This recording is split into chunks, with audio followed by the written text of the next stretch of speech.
Good morning, members of the press, ladies and gentlemen.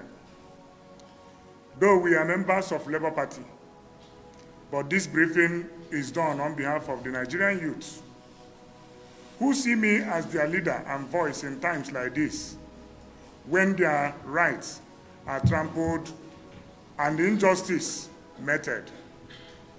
We have chosen not to be silenced or forced to keep silent in the face of abuse of privilege by some privileged individuals who are hiding under the color of hallowed chambers of the National Assembly. The recent development in the revered Red Chamber of the 10th National Assembly over the past week has prompted us to call for this media briefing. It is no longer news that one non-compliant Labour Party senator, Ned, representing Edo South Senatorial District, was used as a willing tool to perpetuate what has been widely described as injustice and the humiliation of a youthful voice in the Senate, in the person of Mrs. Natasha Akpabio, without proper investigation. We, the Nigerian youths, have in clear terms condemned such rascality perpetrated by the Ethics and Privilege Committee led by Ned, imasuen, in clear violation of an order of the court.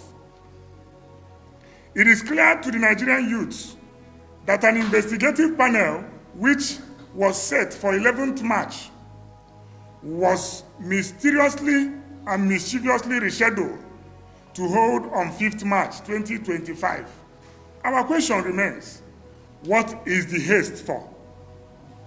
It is on record that this 10th Senate is not known to have shown much urgency or speed in most of their public hearings that has direct bearing with public interest, such as the call for the amendment of the Electoral Act that will lead to electoral reform, or security sector or economic reform, amongst others. But they were in a haste to suspend an opposition voice using a readily available, unseasoned opposition senator who has never added any value to the Labour Party since he was elected, and his activities in National Assembly has not in any way reflected the ideologies and philosophies of Labour Party. Given such a hasty decision to suspend Natasha, Senator Ned and his subsequent posturing afterward has no doubt left everyone in shock about the possible dislike for womenfolk, a character which may be construed as being a misogynist.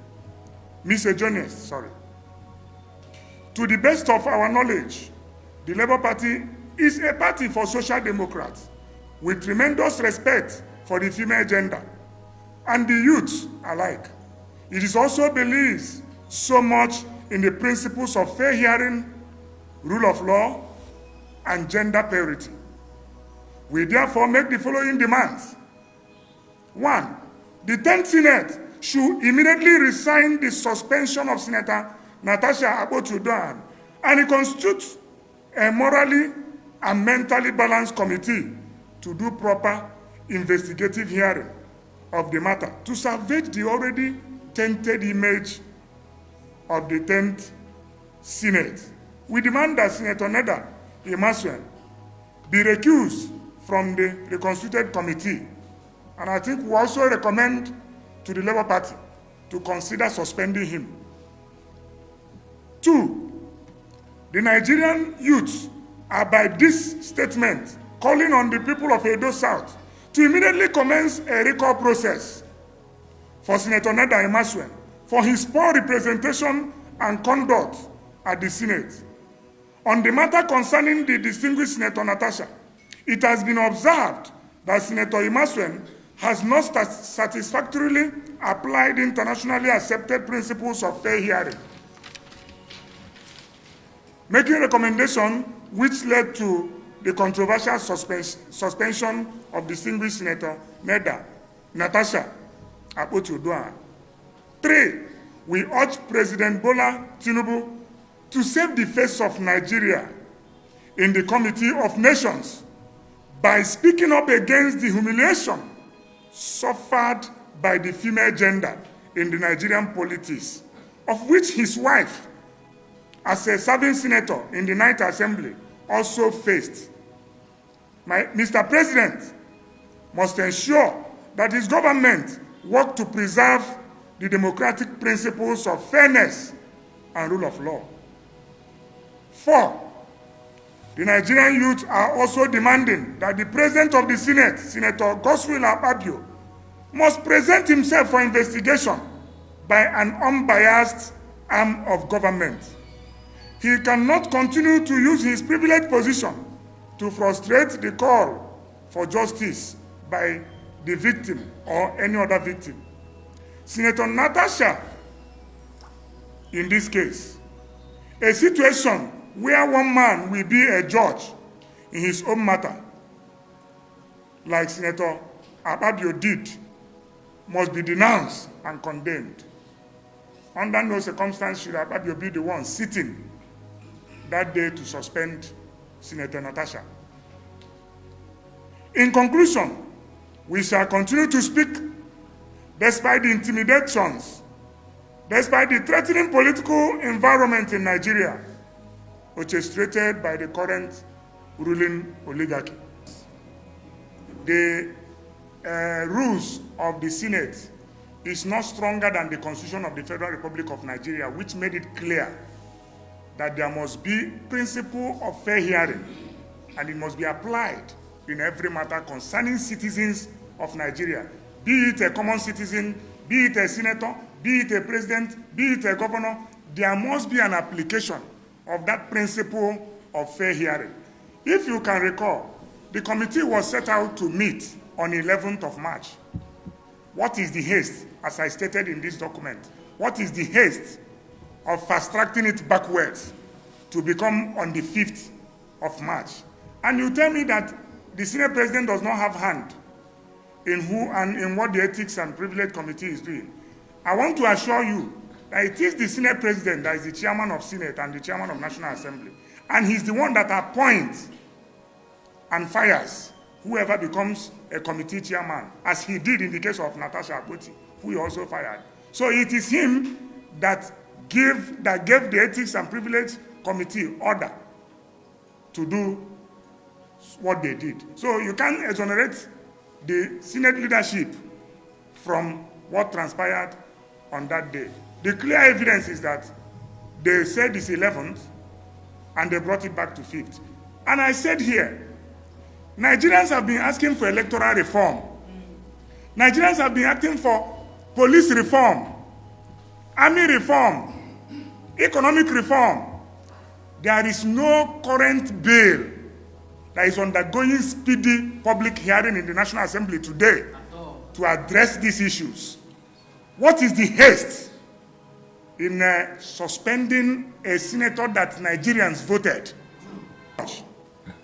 I know that you are a Nigerian. I have been a witness to many protests that Nigerian youths have undertaken. In recent past, uncountable number of Nigerian youths were tear gassed, were murdered, were injured. In a sane climb, you don't need to walk on the street. In fact, walking on the street is the last resort to express your right as a citizen.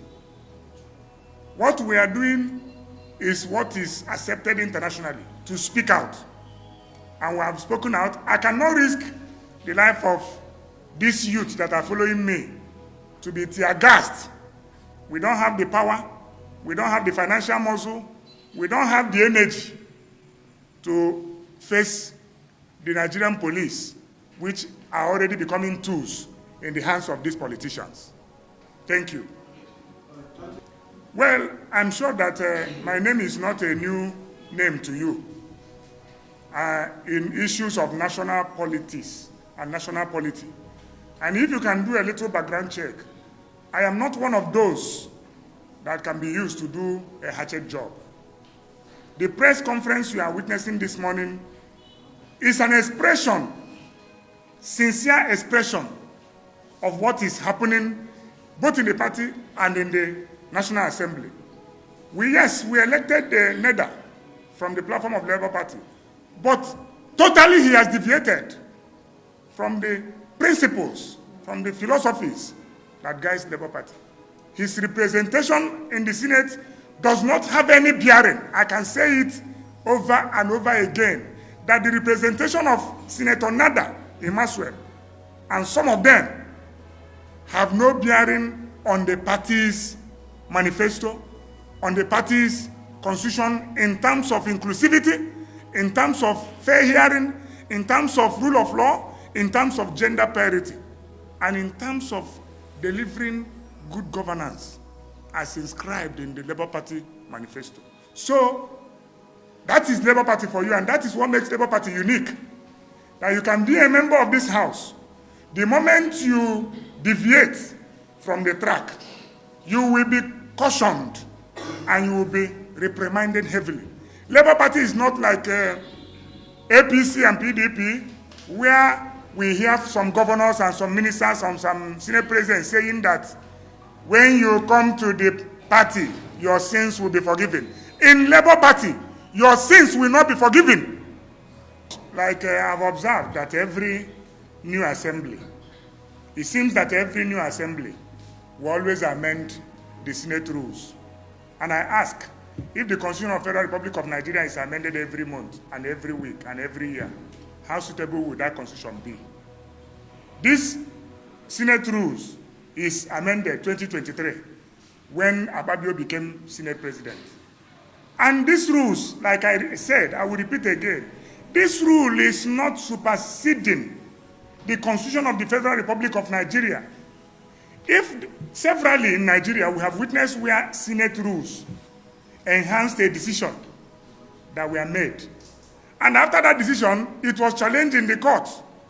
And when it was challenged in the court, what happened? The decision of the Senate was overturned. Severally, it's not once, it's not twice.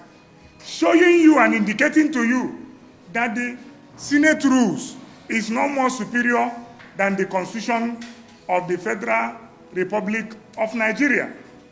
So therefore, if Ned was actually a party man, there is nothing that goes on the floor of the National Assembly that the ruling government does not have hand in. They have their caucus, they discuss it, they share ideas, and they come and play the politics on the floor. That is how governance is being run, my brother, anywhere in the world. So therefore, it's required of oppositions to share ideas of what is happening on the floor of the Senate with the party before they execute. They cannot just go to the Senate and sit on their own without consulting the party. That is why the party gave them the platform. So it's expected that when such a matter, and of course that is why you give 2 weeks, 3 weeks before such hearing, so that you consult your party. My party, look at an assignment that is being given to me. What is your idea and notion about this matter that is going on? And your party caucus can sit and say, please, don't go ahead with this. And once they say it, you are bound to obey. And again, my advice to young Nigerian youth, Nigerian young girls and ladies are doing excellently well. They are doing excellently well. What they are facing is intimidation. What they are facing, whether we hide it, whether we believe it or not, what many young girls across the country is facing is harassment, intimidation. Yes. True of us? True. True of us? True. What many young Nigerian girls are facing in the polity is intimidation, yes. Sexual harassment. Let's mention the name. It's happening in Israel. And we say no to sexual harassment. We say no to sexual harassment. Thank you very much.